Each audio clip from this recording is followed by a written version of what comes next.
So ayan mga kadrama, lang ko pong inaabangan nyo po no, yung next na mangyayari dito sa Lilith Matias dahil alam naman po natin mga kadrama na itong si Sabrina ay ayaw na nga po talagang magpakapit nga po talaga dito sa liig dito kay Attorney Alon dahil nga po sa mga ginagawa sa kanya no, dahil nga po sa mga pananakit nito sa kanya ay hindi na talaga niya ito mapigilan or hindi niya na talaga matiis ni Sabrina yung mga ginagawa sa kanya ni Alon.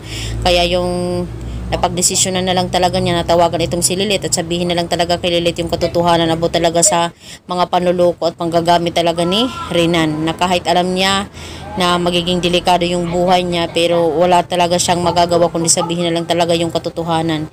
Kaya itong si Sabrina, sasabihin na lang niya talaga dito kay Alon na magtago ka na Renan, alam na nila Lilith at Ira about sa panluloko mo.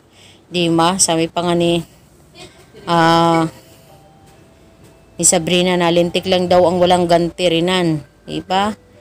Dahil nga po sa hindi na talaga nagugustuhan ni Sabrina yung mga ginagawa ni Renan sa kanya bilang girlfriend at lalong-lalo na nagpapanggap ito na bilang sekretary lang, diba? Sobrang napakasakit po talaga ito sa kanya mga kadrama. Kaya itong si Renan, wala na po talaga siyang magagawa kundi talaga pagtago na lang po talaga siya, diba?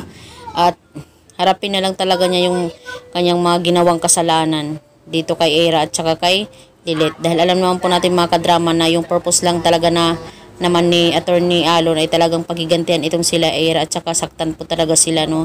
Dahil nga po sa sinisisi nga po talaga ni Attorney Alon na itong nanay daw ni Meredith yung nagpalabas sa kriminal na tao na yun. Which is hindi naman talaga totoo. So mga kadrama, alam ko na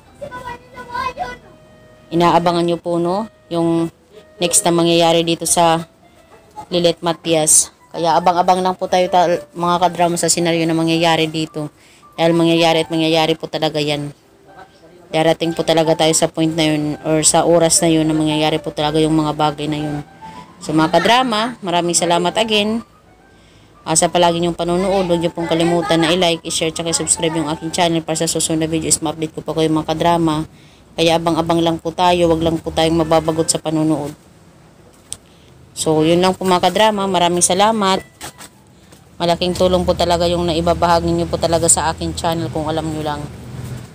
So, abang-abang na lang po tayo sa senaryo na mangyayari dito habang napapalapit na nga din po talaga yung pagtatapos ng Lilith Matias. Maraming salamat again mga kadrama. Ingat po talaga kayo mga kadrama. Thank you so much for watching. Bye. Yan na mga po natin. Thank you so much.